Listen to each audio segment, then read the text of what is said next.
Oop, give me a second. This one's hilarious, truthfully. And I know it doesn't sound true, but to me it's kind of hilarious. Just because it's been a thing for a really, really long time that most people don't, generally speaking, tend to believe is true, just because they don't have knowledge about it. It's one of those things. Um, it's that funny thing where it's like, no, no, no, it can't possibly exist. They would already be doing this, all this other stuff, but because nobody really research just a particular area of of a textbook or a patent or stuff like that, all of a sudden they don't know something, right? And it's like we would have, and we'd all know, you know what I mean? It'd been in the right, literature book, whatever it is, and it's like it is there though. Like you just, mm.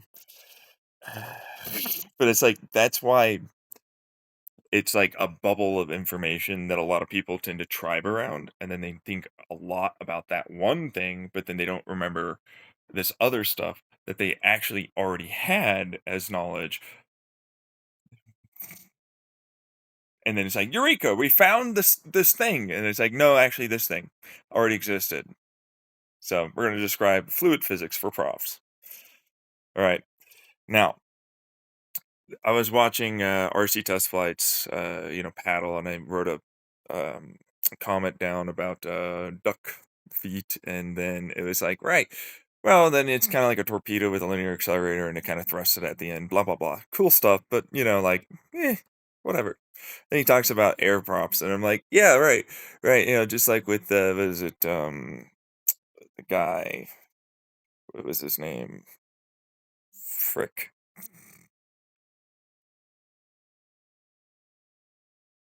So he did like how to make your own rocket, propellant at home, solid rocket boosters, right?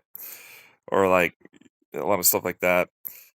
Uh Point is, much more knowledgeable in terms of the math, science, and physics. I love his videos for what it's worth because regardless of what you might think, the dude actually knows his shit. You know what I mean? It's clear he's very well versed in a lot of that. Uh, and I think his last one was graphene or like trying to do a podcast or something. Anyways, never got around to actually watching it, just because I don't know what it was. I just was having my own thing. Describing fluid physics for profs. This one's really funny for me because it's like, all right, well, for me, it turns into like, well, if you were looking for efficiency, then you just turn into a person that makes like a bunch of vacuum bladder and like, kind of really thin, lightweight material that with threaded rod or whatever, you'd be able to slide and make very, very large and be very, very buoyant as a result. And then string cable that is like much lighter weight, kind of like a hollow fiber optic or something similar that's made in a vacuum that would then have like another kind of like smaller one that produces a little bit of thrust, and then you use that as a train. That'd be your train tracks up in the sky, and then you just let it like fall down to, or not fall, but like you know go down to like any given sort of shipping yard or port entry. It's like that makes total sense, but it's like, no, but I want to do a boat. You know what I mean? Like I want a boat, right? Right? And it's like, well, yeah, no, no, no. Okay, right, right, right, right. No, I get you. You're right. Yeah, because makes total sense. And because you have to remember, if you're going ultra anything, it starts looking an awful lot like, why wouldn't you just do one thing or another that's entirely different than the thing that you were looking for? So I was looking at the hydrofoil, and it's like, right, but the biggest issue with the hydrofoil is the speed at which you have to make it happen. And so it's like, well, just make the hull like hollow on one side, in between the outside skin and the inside like interior, and then that's your vacuum area.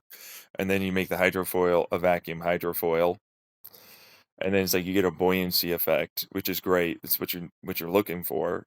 Then it's like then using the wing structure itself, you'll make a larger prop in the front, and then you'll have it go because like I mean that's going to be like the center or the sides or whatever it is, right? But it's like you'll have a bigger one at the front, then you have a smaller one at the back. It's like as most people that know a thing or two about the fluid physics already that are there, the wings tip will travel faster than the hub, right? But it's like right, but what that means is, as you'll see in almost all props that are now made, you'll have a better and larger pitch, more angled pitch in the center versus towards the tips, because that makes it more efficient. It makes more sense. And if we're gonna have to talk about it, you'll also understand if you're gonna make it larger in the front and then smaller in the rear, of course you're gonna have to have that spin faster. And you probably want to counter rotate it, and then you want the it's not chord, that's like the thick Z depth. It's not length, which is wingspan, so I suppose it's not going to be height, because that doesn't make sense. It's kind of like Z. Anyways, point is, it's the it's like this is a fat man or woman who has a big, huge, massive trapezoid that's just hanging down versus like a very fit person that's thin who does not, right? Like this big, big fat area down here. I know, not a great thing to say. I get it, I do. But like, I don't know what that word is that they use, but then it's like, that's what that is. It's this big, long, huge thing, right? But it's like, the reason why you'll do a counter rotating is because it happens to create this boundary layer effect. There's this stupid vortexy wing thing, but now that it's in a shroud, it's like, no, it doesn't have it, except actually, no, it bounces off the inside of the shroud. And if there's a shaft there, there's this shaft also happens to have a boundary layer constant turbulent problem vortex. So what they ended up learning how to do back in the 90s was this fluid pump, and there's a patent on it. Okay. And now the patent ran off back in 2013, and so anyone can do it, right? But it's like all it is effectively what I just described, but all right, they happen to have a very corkscrew, like an Archimedes corkscrew looking kind of blade, right? And then instead of it tapering, it actually looks like a kukuri. If you don't know what a kukuri is, it's a type of a weapon, like a sword. And so it actually gets thicker and wider towards the tip, and then it very quickly has a drop point that then gets very thin and small at the tip. So like it goes kind of like what they do for Cessnas, where they have like this sudden change, like that Scott Manuel was talking about, whereas this like little point here that's suddenly wider. They do a transition where it's much smoother instead of it suddenly there. They do it smoother, and then they have a twist to the given type of blade angle, and then they have these little feather wing tips, which are called waveguides now. Then they bend it like a wrist, like your fingers are trying to curve upwards as much as they can in your wrist, right? And so they'll bend it up. And they've had this forever. And it's like, why would they do this? Because it's super hyper efficient. They figured out that if they do this and they curve these little, waveguides the right way, what ends up happening is it trails off, these vortices collapse inward and create a linear generation of motion. They remove the wingtip vortice as a result. It doesn't happen to do anything but create like a consistent backwards and forwards wave frequency pressure on the inner diameter of the shroud. Then the vortice that collapses creates a inward bound towards where the props are. They only have two props that then rotates perpendicularly to its parallel. So it's linear that way, and then it parallels upwards and it spreads outwards. So it goes up and down, and it still spins, and then it goes and bounces off, and then it'll rotate a little bit, and it creates a figure eight like a torque converter. towards the center where the shaft is, and then it'll go up and down, right? And it pulses, and it changes its frequency based upon the speed of the prop. And it's like, you're wrong, right? And it's like, nope, they've had it actually for decades. They still use it. So it's like, shockingly, you're an idiot that just doesn't know something because you don't know about the patent and you don't know about the physics. Shockingly, pretty simple. But it's super hyper efficient. That's the reason why they designed it. It was literally to transfer chemicals and mix them a certain way in these big, huge industrial applications. And its first use was in making bleach, effectively, right? And then eventually changed into chemical separation, but it's a phase transition. So, like, if you depressurize or you pressurize it a certain way, then next thing you know, you'll have it separate to different densities, different chemicals. Same chemical, then it goes, "Meh," and it's like this, right?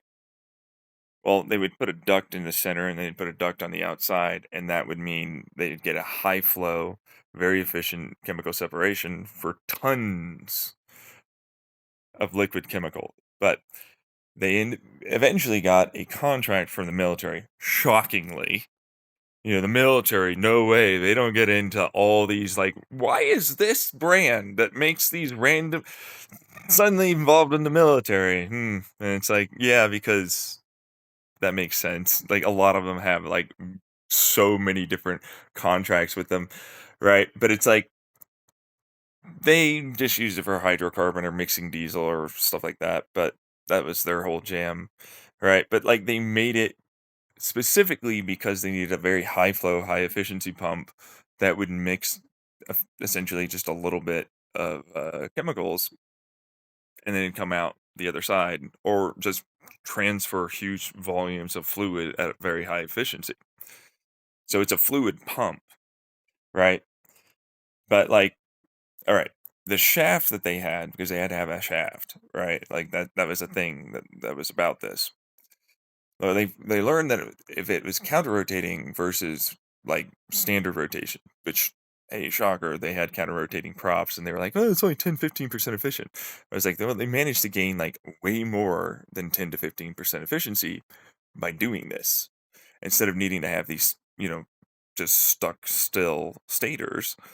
They would have, like, this curved bend, and you look at the curved bend that they have now. It's shockingly it's paradigm shifting. All is right, is what they say on these YouTube videos and everything, and of course the company's trying to sell it. That's good, better, best. That's the marketing lingo, right? Marketing lingo is marketing lingo, but it's like they've had this for a long time. It's been here from way back in the day. Meanwhile, they don't know about it because, of course, like, I never bothered to look into this area. But it's like, it was used for gaseous air fuel for the military for a long time.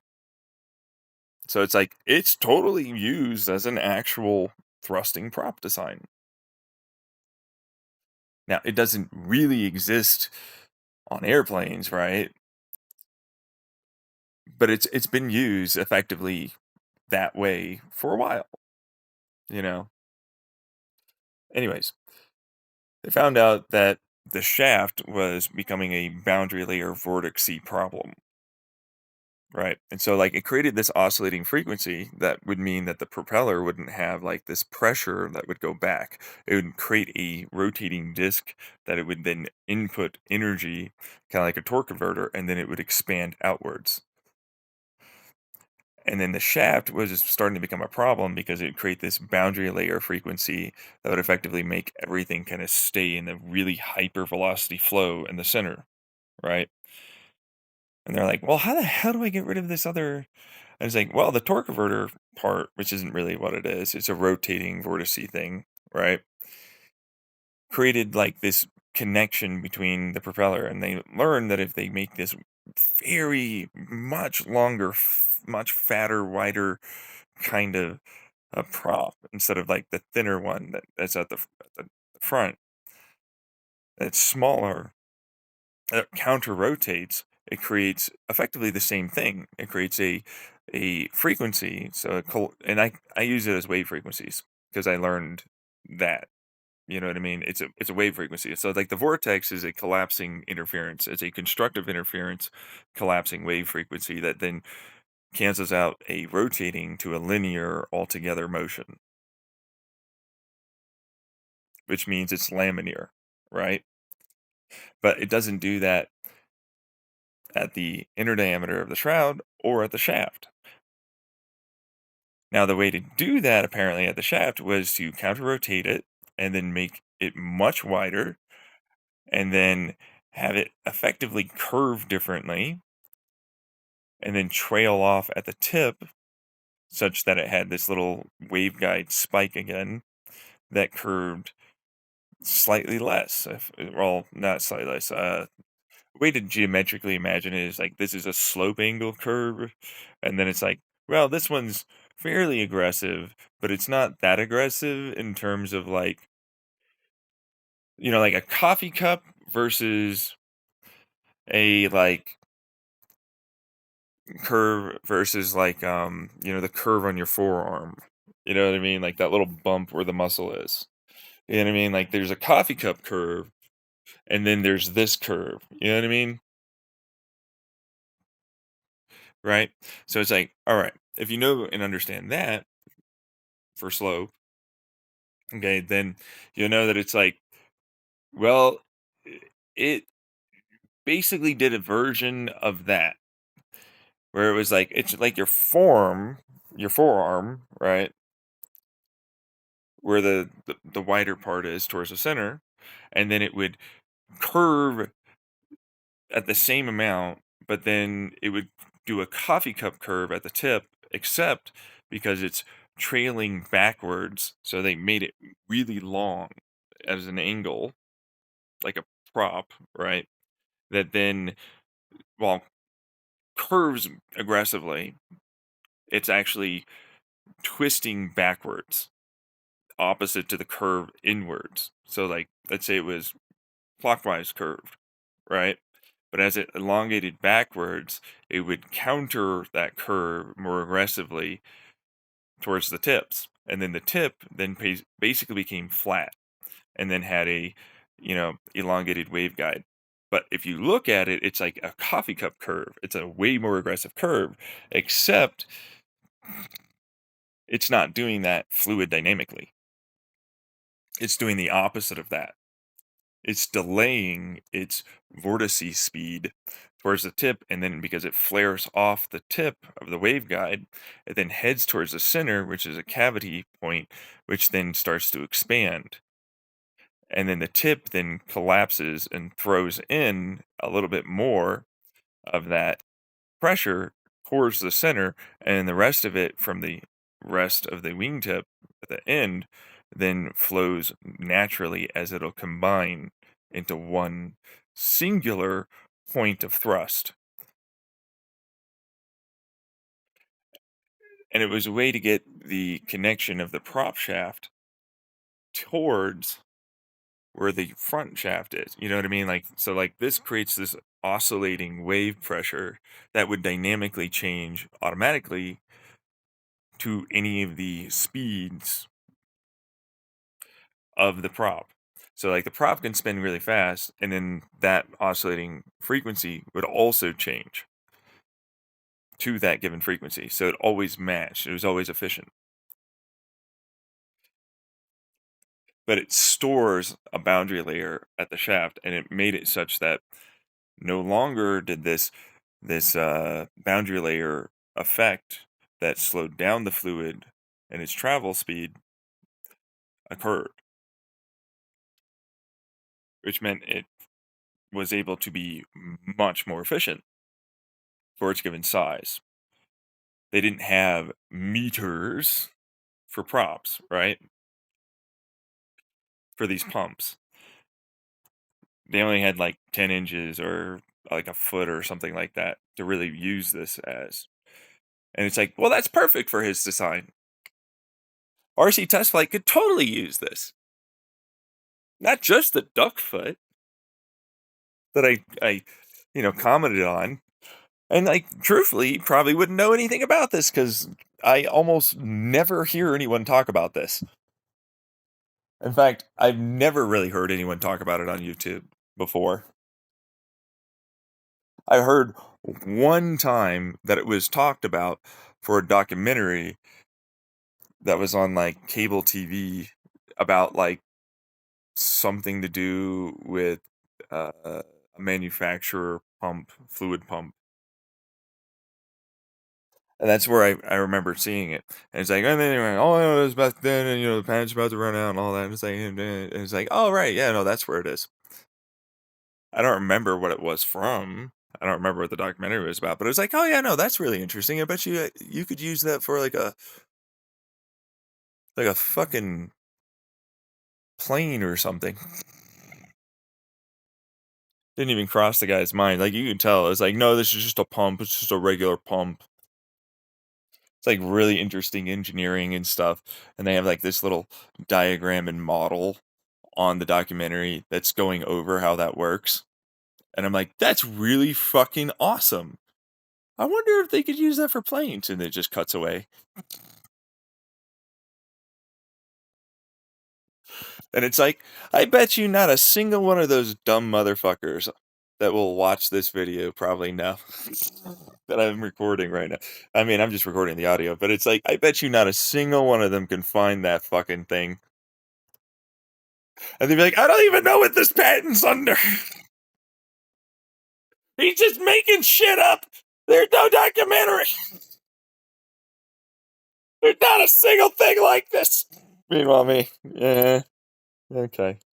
Whatever you want to say as a lie to make yourself feel better, I suppose. Whatever it is, really, after a while. It does get really boring. It's like, most of the time I talk to people, it's like, I don't know anything about this. And so therefore, now all of a sudden, there's no way it is a thing that exists. And I'm like, that's not how that works. Just because you don't know something, in no way, in absolutely no way does that mean, right, that it doesn't exist, right? And it's just like the stupidest thing. But it's like, we're going to talk about the physics as to why that exists, like that, which I kind of already just did. If you didn't notice, it's like, here's a nice little way to imagine this. It's a bunch of frequency pressure waves. Any given air is just pressure. There's certain dynamics, but it's a thermodynamic, right? And then it becomes electrodynamic for static forces, right? Standard stuff, compression, and that's pressure, and then vacuum, which vacuum is relative to anything else of a given pressure around it, right? But because it's moving, then that pressure changes. And if you look at that on that scale, then it becomes more electrodynamic in its process with thermodynamic chaotic forces, which is really just oscillating given informational pressure waves, which then also hook into a larger, lower ultimate influence electrodynamic force. Right. Layman's term for people. Um, burr, vibration wation happen. And then tuggy wuggy of some, thin filamenty stringy string make burr change as time delta happen. And movement then means forces like gravity kind of occur for tuggy strings and pressure reshers.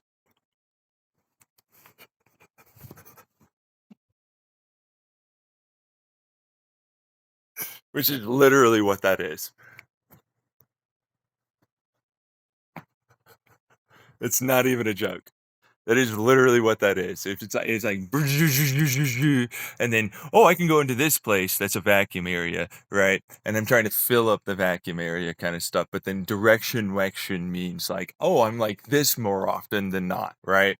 But it's like, if you don't know the little torque converter thing that I talk about, which it does do this, oscillate. So it collapses, then it shows back up, and it collapses, and it shows back up. And then it's moving like that, and then it gets pushed. And then that push then transfers as a compression wave, then expands backwards. And a compression wave, and expands backwards. So it's like it's doing this, but you can't really maybe imagine it very easily. But for me, it's like pretty fucking simple stuff.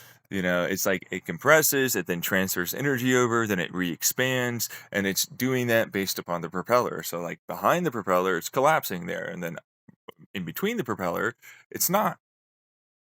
It stores its given bound energy as a pressure that's there, that's now going to move like this, right? And then it rotates as it does that, of course, which helps the lamineer, but also helps the boundary layer at the tips and the prop shaft, which is like really simple to understand, but for whatever reason, people often don't get it. But it's like pressure, wesher, go burr, burr, burr, burr, and then they suddenly get it.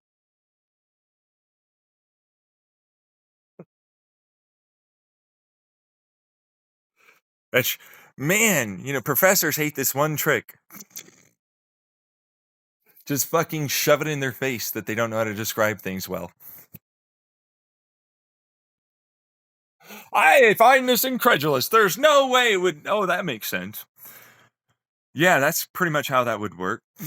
And like, actually, that's basically exactly why the propeller would always store, and then in between, as it would basically be ready to collapse as a pressure as the propeller spin. And then it's always got a lower pressure because it's much faster in the rear for it to always collapse that one direction, which makes a laminar flow. Anyways, I was thinking about it because it's like, well, if you want the hydrofoil design, it's like, well, then now it's a slow design. And now you can have a prop design that doesn't need, in any aspect or way here, for it to travel as fast. Like the propellers don't need to travel nearly as fast for this to work. That was kind of the big, eureka moment for a lot of them when they finally made it and then they patented it, as the story goes, for the history of that. 'Cause it was like, well, I was trying to do this and then, oh, you know what I mean? And it was really good as a result of like how to make that happen. The basics meant that it didn't need to have a lot of energy input to have an incredibly high flow rate and a very significant amount of mixing occur. Because a lot of vortices are occurring all the time, but they're made to actually become more efficient by forcing a given type of compression effect that stays inside of the in-between moment of the shrouds and props, right? But that also means that it's like, unfortunately, really efficient at incredibly high speeds. Like this was the unfortunate part. And I mean this because it was like, no, no, no, we really didn't want this to ever go past like a certain RPM. Very low energy use, incredibly high efficiency. But it was like, the military is like, what if we decided to do this? Is what you imagine, right? No, it wasn't actually. It was actually the manufacturer that was like, we need more tonnage pumped out. Like nobody's buying that much bleach. Why do you need that? What in the world? That's literally like what's written in, I think, one of their biographies or something, if you know about it.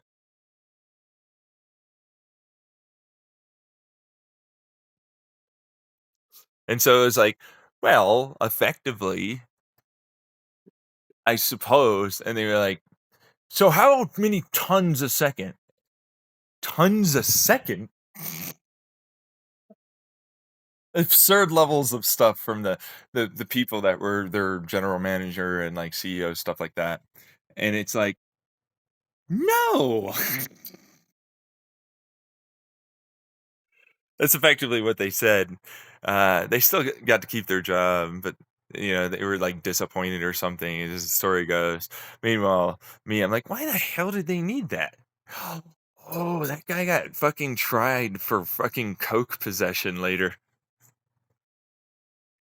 You look in the arrest records for that motherfucker and his name and who would have been that person for their boss, right?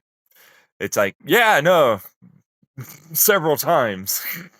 They had coke possession several times, and eventually it turned into methamphetamine, which is pretty funny actually, because it's like, yeah, no, they're still a boss for something similar. They're old as fuck, but like it is what it is. Yeah, people be doing people stuff.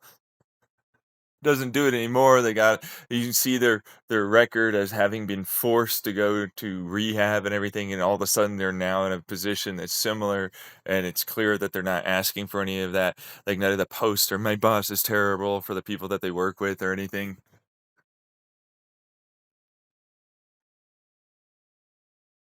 Looks like they're not continuing the coke and meth, but it's like you look at their search history and stuff. It's like, oh, yeah, they still think about it. Yeah, just standard information stuff that everybody can get truthfully because it's data scrapey kind of thing.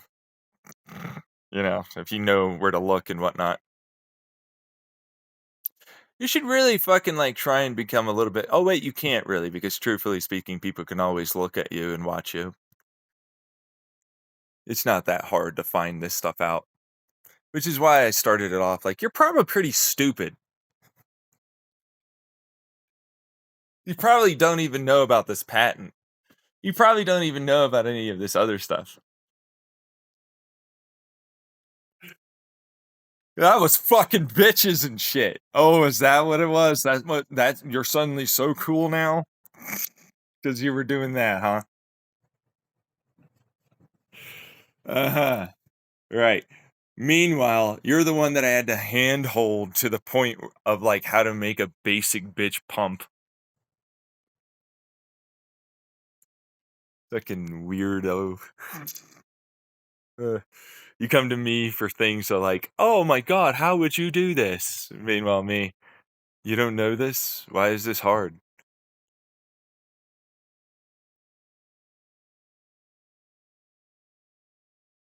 You know? Not really. Nobody really comes to me. Point is, the vast majority of the time, there's somebody like me that's in their life that they'll go to for that. And then we'll always just be like, yeah, no. But like realistically, yeah. You didn't fuck that many people, did you? You're probably wallowing around in self pity about something that makes you feel insecure,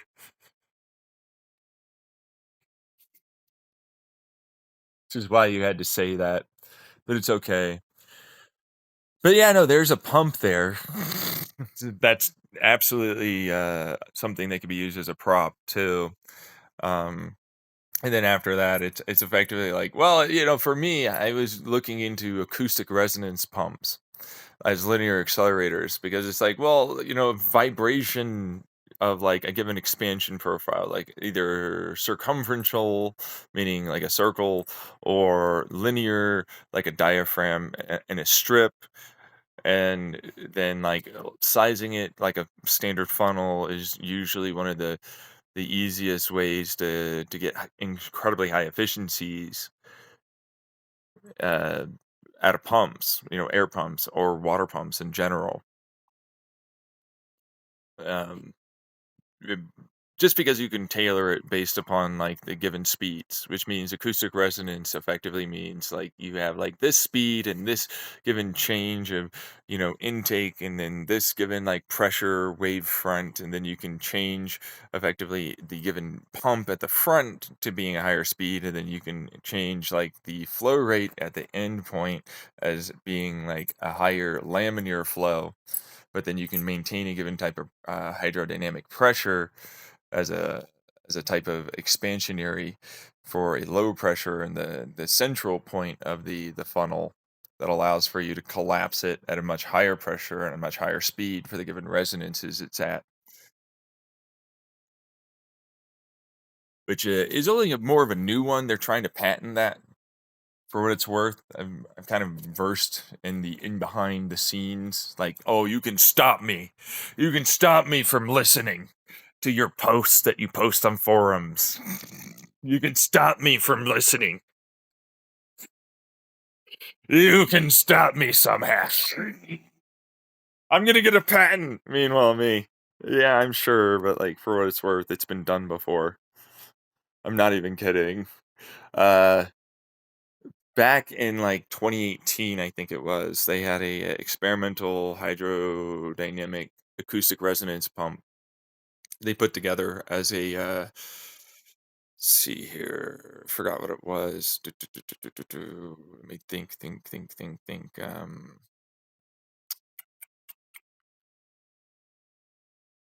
Oh right, yes, a bicycle pump. Yeah, a transfer. So it's like, well, rotating a given type of crank would then transfer an acoustic resonance that would easily transfer like uh, hydraulic fluid to a given type of torque converter inside of the hub that would then wrap it back to where the crank was. And they would use an acoustic resonance pump for that because it was really, really cheap and efficient. And it was lightweight as fuck, like super lightweight. And so they had like a 99.999 something, and this is what they were calculating for efficiency for given, pedal crank. And then they changed the pedal crank to like this more vertical-ish, but then they were like, and then we're done. They never went anywhere online past that, and as far as I'm aware, they never posted anything else anywhere else, and it never really gained traction, which is why I think it didn't really like go anywhere. That person was really doing it because it's like, I want people to know about this, and so it never really went anywhere. But he still managed to get a patent for it briefly for about like a year or something. And then it lapsed, and he wasn't willing to keep it up, keep paying the money for the patent. So, but for what it's worth, the crank thing that he talked about did inspire someone else to make a different crank that is effectively a dual circle and they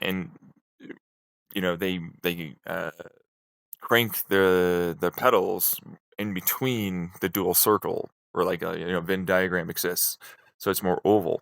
But that means they also get more crank power, 90% of it, instead of only moments of the actual like crank pedal point. And so they got like 90% of the downward versus like only, I think it was, I forget what it is. I think it's like 40 or 60 or something. I don't know. Point is, it's not as much, right? But that also means there's more moving parts, blah blah. Doesn't matter to me. Never gave a shit. I was like, I got 90%, and truthfully, it weighs less than a standard one, and I can have like more torque, and I can have a dynamic torque change based upon, because like I was looking at it, it's like, holy shit, they have like this fucking leaf spring on it.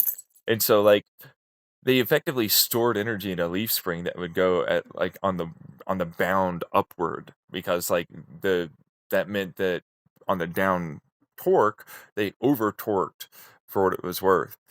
And then it was like, oh well, if I have this leaf spring, which is, it's literally what it is, then like that would then release it on the upward stroke, and it turned into kind of like a flywheel. And I was like, that's fucking cool as shit. It never took off. It's like 4 or 5 posts. Nobody really saw it. He also had a patent for a while, and it's just about 2-3 years, and then like now it's open for people. But it's like the acoustic resonance, and then this, bike pedal, and then it was like like stupidly high 99% fucking efficiency for it. And it was like, wow, for a downward stroke now, you're getting like basically as much direct drive, but they didn't have gear changes. So like this was one of the biggest issue I ended up having with it. It's like you listen to it and it's like, no, there's no gear changes. Like it's a torque for sure, but it's not there's no gear change really. You can't really do anything, but but just like pedal a certain speed, and that's the speed you get. Right. And so it was like, but this is really cool until this point. You know what I mean? Like until this, like it's really pretty fucking cool until like this point where it's like, well, shit, I want some gear changes. Gear changes would be nice. You know what I mean? There's a reason why we have gears. You know what I mean? Going up a hill must have been a shit show. And that was referenced in like one of the last posts the guy made for like the acoustic resonance, and same thing for his for the dual circle thing too. Where it was like, yeah, no, going up a hill sucks. So flat track all the way, baby. That's what it's about. Flat track it. Just flat track. There are no hills that exist in my world. Meanwhile, they effectively made the equivalent of a fluid physics moment. Like, I'm not kidding. Like, the dual circle thing was effectively the same thing. Like, they used a fluid physics design as a stored compression wave for the leaf spring, right? And then they would use like counter rotation stuff to effectively store a given type of energy that would then be transferred uh, over time. So like they posted effectively they had to crank it for a while until it would go up like a steam engine, and then it would suddenly go. And that's exactly what the pump is that it does. Like they'd have to run it with a little bit of air through if it was a hydrocarbon or fluid, and then that was considered wastage or whatever if it needed to mix it. But it was like, fine, whatever, it'll be fine because it'll still gain turbulence and mix in the big vat on the other side. But then like once they had that have a solid amount inside and it was already flowing, the props were already starting to begin to go, then they activated it by spinning it, and then like, what do you know, it suddenly picks up and makes the whole thing work, right? And so it's like, well, yeah, no, but no, blah, blah, and if it can be, blah, and I want to immediately go, blah, blah, blah, blah, blah, blah, stupid people, stuff, saying dumb things again because they don't like how fucking good this is and they're jealous, standard stuff, right? In the comments of their designs, and the comment in the biography of the fucking dumbass retard that was fired later from their job for essentially making a hostile work environment, is what was written in the biography. So it's effectively, it's like, fuck you, don't care, works wonderfully, I don't fucking see what the problem is. Go fuck yourself, effectively. But the same thing with the bike is basically what they said. It's like, yeah, we're banning you. This guy's stupid as fuck. For both of them. And I'm pretty sure if I can trace that IP, that would be the same stupid cunt. You know what I mean? Like if I could trace that motherfucker for the beginning for the fluid pump, the acoustic resonance pump, I could fucking easily, easily understand that motherfucker is probably the same one that posted for the dual circle one. So, anyways, that's what it is, for what it's worth. But it's like, if it's not, but it's like, we're that person and then they lived here and then this is what the records are for this person's actual name. And so this is in terms of like the IP address for this given IP. And this is what they would have to have lived at for this hash and blah, blah, blah. And then eventually it's like, oh, and then they moved over to here and then this IP address is posting this. It's the same person, it seems like.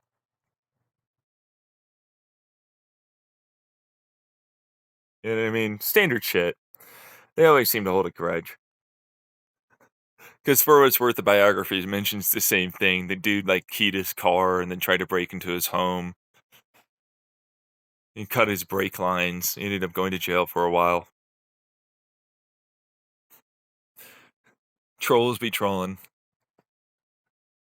Psychopaths be psychopathing, Standard bullshit. But, the difference between that guy's post with the double circle and the acoustic resonance pump was that it's like, oh, he did eventually complete a total bike, and he rode it around. He mentions that to a couple of people that wrote about it later on in some blogs. And it's like he has a fully working um, gear set, because it runs to an axle gear. So, like, around that time when they were doing it, they didn't really have these axle gear things. So that means it's like a bunch of gears exist inside of like a little hub, right? It's like, like a transmission, right? Instead of a derailleur chain and all that other stuff, it's like an actual hub gear thing set.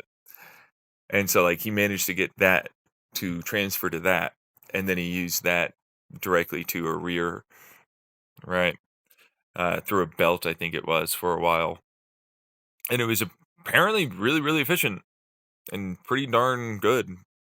Uh, they then apparently dismantled it. It's what their blogs say. So good luck on that one. Uh, and then let's see, the acoustic resonance guy. Let's see here. He went and moved over to fucking Italy. He's talking about moving back to somewhere else. It seems like, because he doesn't like the fascism. Kudos. I don't either.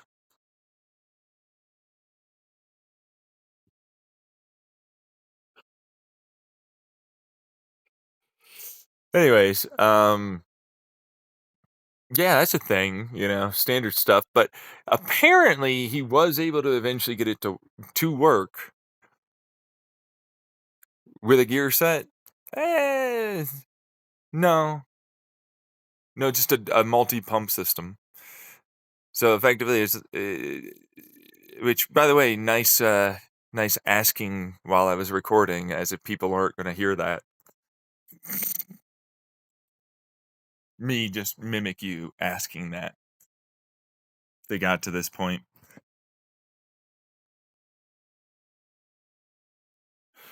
But it's a multi-pump system, so it's like a larger pump, but it's slower, higher volume, and it gets more and more pressure depending on the given speed. So they'd switch it on, and so it would effectively change its given input from a standard gear set, and then it would activate like a derailleur to another pump, and then to another pump into the rear, right? And so, like, then it would basically be like the equivalent of changing gears. So it would activate another pump and another pump, but it was like a derailleur chain thing.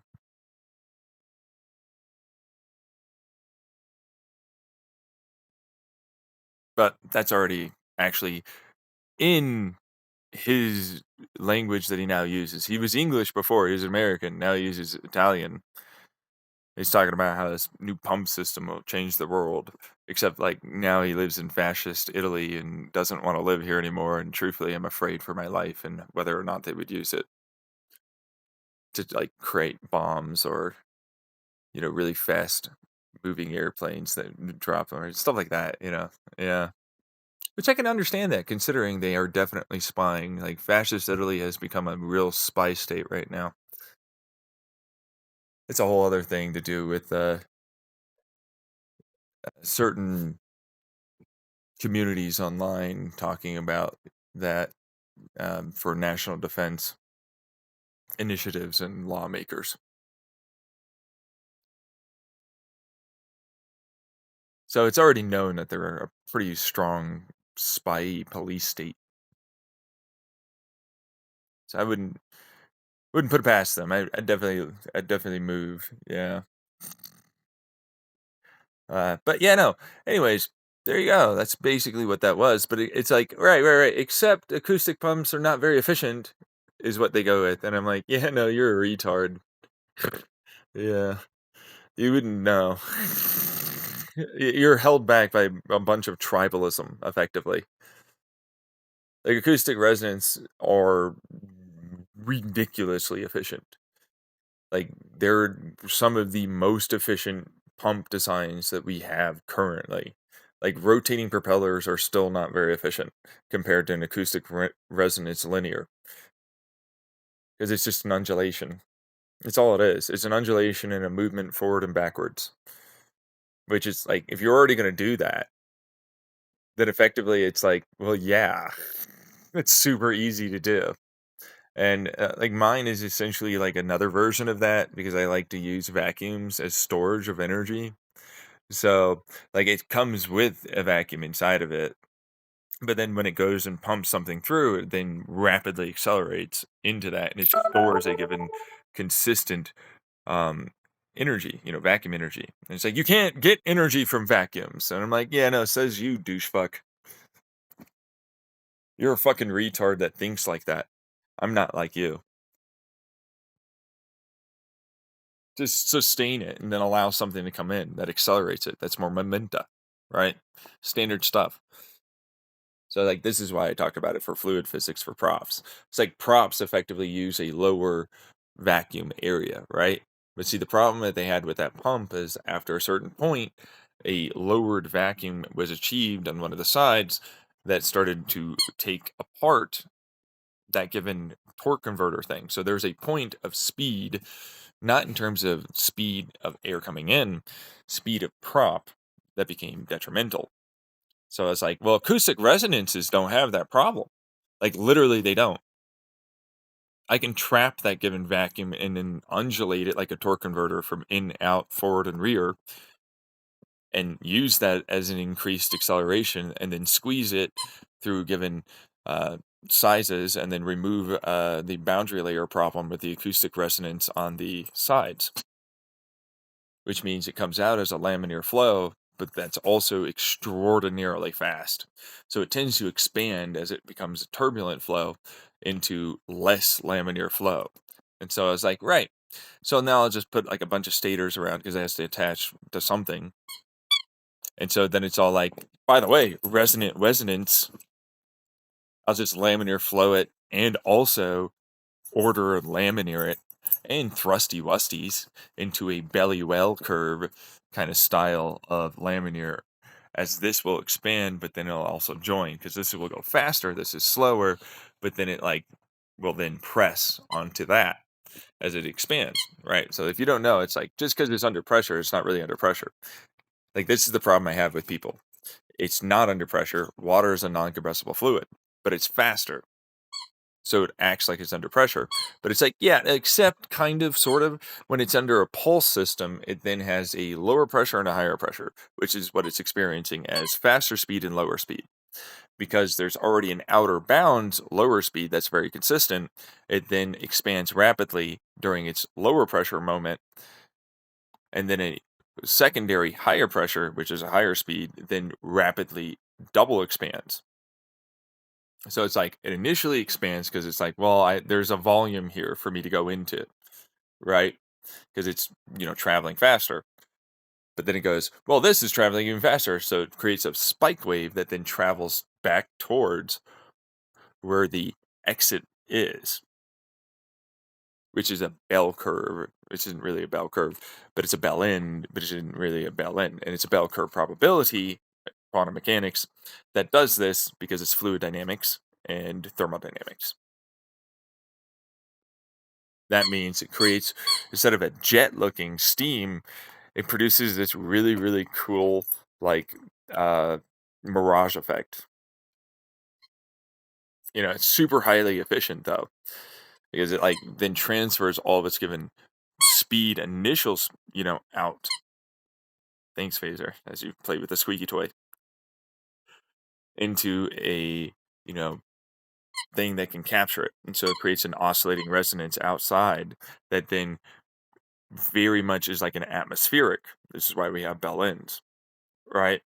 So it's like that atmospheric, but it's not, of course, because like it's water, but it doesn't matter. Water's still an atmosphere, blah, blah, blah, whatever. It's all technicality and bullshit semantics and pedantry in various fields of study that effectively all mean the same fucking thing after a while. But no, use my lingo. Mine's the only one you can use. And I'm like, suck it up. It's atmospheric conditions. Suck it up. It's the same pressure differential, effectively. See what I mean with like the arguments of the science nerd engineer physicists? It's like, fuck you. That's why I'm not a part of you after a while. Like, you guys all get fucking real particular, and it's stupid. I'm special. Mine is special. You will use my words. Uh-huh. I'm over it. You know what I mean? It's the same thing. So it comes out, it expands, it then equalizes the same pressure and flow rate effectively, but in so doing, it then transfers a given pressure wave that oscillates its frequency like a pulse jet, but it's an acoustic resonance frequency, which then means it's like a constant thrust. So it's like constantly doing that, and then eventually it just sort of like equalizes out down the line. But that means it's like, it must create a drag coefficient. And it's like, yeah, no, but it's also leaving. You see what I mean? This is the problem I have with like space-time people. You know what I mean? It's the same thing with fluid and thermodynamics. It creates this given drag coefficient, but except that drag isn't really drag. I mean, yeah, technically speaking it is, but it was already going to be there. And then this compresses and then this elongates. And so like during the elongation, it's transferring. And so obviously you're going to move. Equal opposite, right?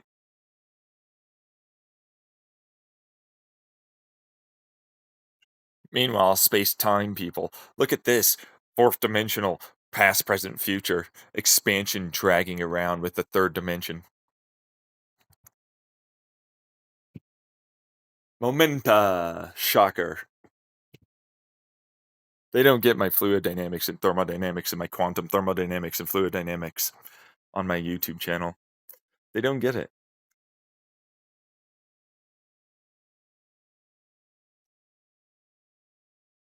Oh, fuck off. Right. Yeah, no, of course.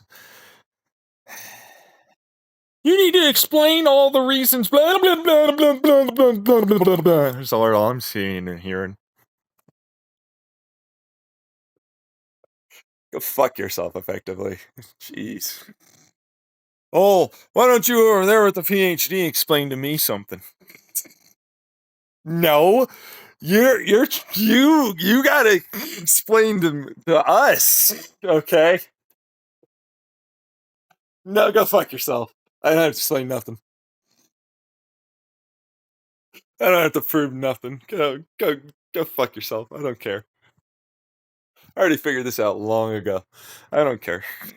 You're all gonna eventually go like, yes, it's a central time thing, and we're looking back, and we went backwards in time. This is conservation of information. All you did was convert a particle into another, and then put it back into the same particle, utilizing the same fucking thermodynamics that were going to happen anyways. It's like, no, I separated hydrogen and oxygen, the same moles, and I got the same moles back. Shockingly, conservation of information still works in quantum thermodynamics, but you're going backwards in time with very particular field, blah, blah. No, you're not. No, you're not. No, you're not. Stop trying to be special. Be normal. Shut the fuck up. You're not. You suck. I hate them. I was reading this on one of my streams, and I'm like, this is literally what the conservation of information is in thermodynamics. You are the most idiotic pieces of shit sometimes, and this is why quantum relativity still works the same way, because you're still interacting and interfering with yourself, which means information of what it is I am still is stored with them. Fucking hate you. But wave functions and fluctuations, whatever, it's collapsing on itself. That's the superposition, so it's got quantum relativity to itself. Suck it up. Meanwhile, quantum field theorists, hey, you know what we're talking about. Quantum mechanics, no, that's not how that works. Standard models doesn't allow for.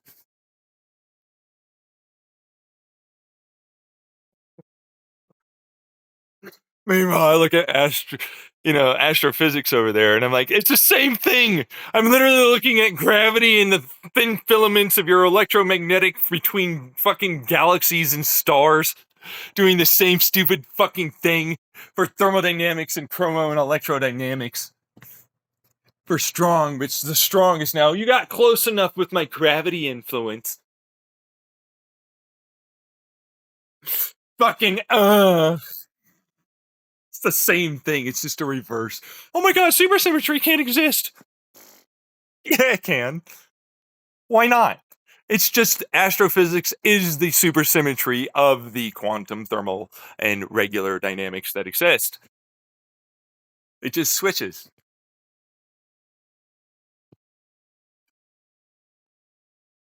Why don't you see it? I hate you. No, you don't. You just never saw it. Look at you fucking idiots. Why don't you see that? Anyways, that's why I started this off. I was describing, like, you probably don't know, and you never notice. I'm gonna be the big bullshit. I'll be good. I'll be the big guy. Look at me. I'll be the big fame Einstein. Quantum, no special. Well, I'm like, they already discovered this. It's called gravity. Supersymmetry fixes all of our fucking bad physics and detector sensor parameters that didn't account for these are hidden variables. Hidden variables. No, they're not. No, why are they hidden variables? You're spinning on a fucking planet. There's obvious changes to gravity. There are obvious changes to fucking. Oh my god. Why are you? These are not hidden. That's noise. That's not the. Why do you? Can't you be normal? Why can't you be normal?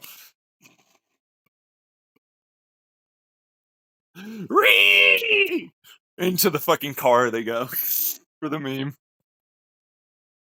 Because that's literally what it is. I'm literally looking at it. I'm like, so you know about quasi and like virtual particle pressure. You know about quantum thermodynamic vacuum pressure to an acceleration, and you call these hidden variables. You even know that there's no way that a dark and energy and matter wouldn't be affecting your sensor and your given types of experimental evidences, right? Not to mention you exist in a nice little pocket of this solar system that has this given type of relatively constant charge and electromagnetic and more differences, right? Which means, like, of course it's going to change somewhere else to varying degrees. You know that. So then why is it that you're stating that this would be relevant outside of, like, this rough approximation? And you don't use that given denoising in your sensor or detector, like, observational calculations. Same thing with astrophysics, but we're talking fluid physics for props, and I'm like, yes, gravity go bury whir, spinny spin, galaxy, proppy happen. So shush.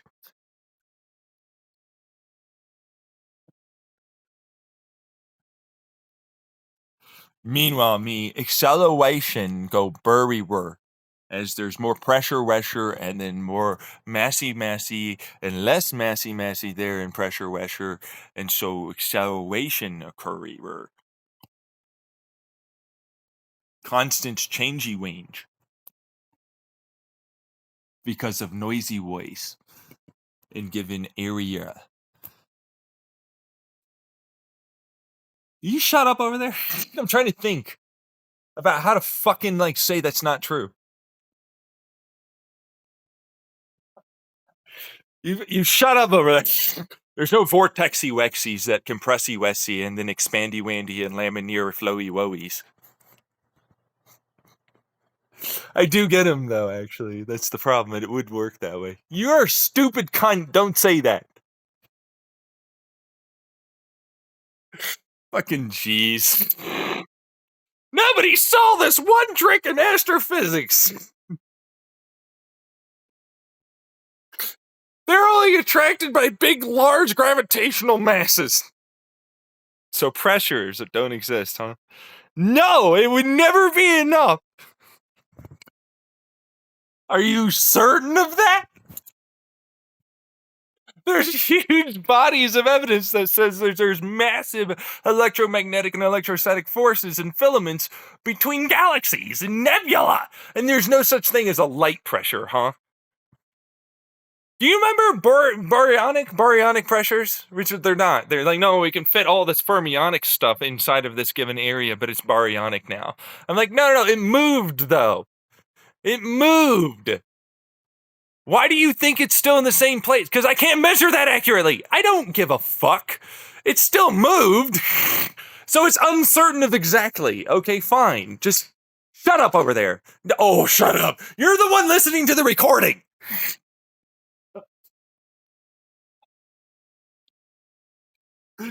Fucking get out of here. Fucking weirdos. So clearly, right, that it's like, no, we've accounted for how much electromagnetic and baryonic pressure expansion between a baryonic light and then expansion away from, which we wouldn't be able to see because, of course, it's going away from us, would possibly accelerate us on our galaxy. Are you sure? You calculated for that? No. Okay. But what about like baryonic fields? You know that there's these things called fucking particles that represent electromagnetic, right? Shut up over there. You know, they could possibly interact with neutrons and neutrinos, correct? Shut up. So they expand faster and they turn fermionic. All right, fucking jeez. Well, they're already heading one way. Thank you. Finally, someone gets it. Oh, right, like your pump. Bingo! Except it's more of a just the one prop in a shroud. But then it's like you also have to remember, uh, kind of, sort of. You know what I mean? Like kind of, sort of, because there are other galaxies, right? So right. But that's the thing. It's like then it would be disruptive towards where the black hole would be. Thank you. See, now you can kind of understand why it is that those big plumes, if they're shaped the way they are, which I see, that are from supermassive black holes, from their pictures that they've taken, it's like, oh, that makes total sense. Yeah, that's because there's no axles there. And it's like, well, that's the reason why that side's like that, because it's like getting moved that direction more often because of like, pressure, light pressure, gravity pressure, all that stuff. And it's a big propeller.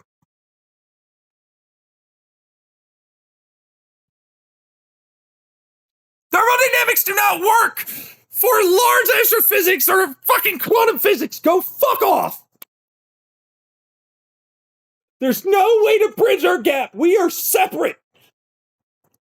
No, obviously there's a way to bridge this gap. Thermodynamics clearly work. They could probably describe the vast majority of the changes of your gravity and more that you're seeing, and why it is there's a conservation of momentum, because there's a given loss of light and neutron pressure in a given direction that happens to then collapse it back towards the center. See, it's like it expanded and then it shrunk, like condensing. Shut the fucking what? Yeah, which effectively means that you're converting a given linear motion for your gravity to a given acceleration, which is why you think that we're accelerating faster than we should be. And why we still maintain galaxies the way they are, and we need to have this mass that doesn't need to exist the way it does.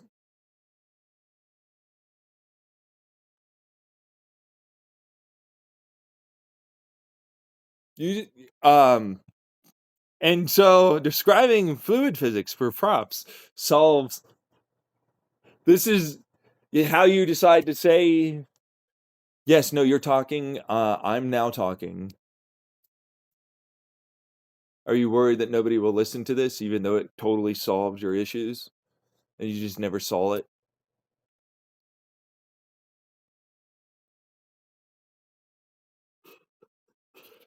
Ah, shocker. Nobody saw it like the bicycle guys or the patent people, which is why you're idiots, and I already had it solved. I didn't know about this stuff that you talk about. Yeah, no, but that doesn't mean that you know everything and that you're right or correct. Stop being stupid. Bye. Please like and subscribe.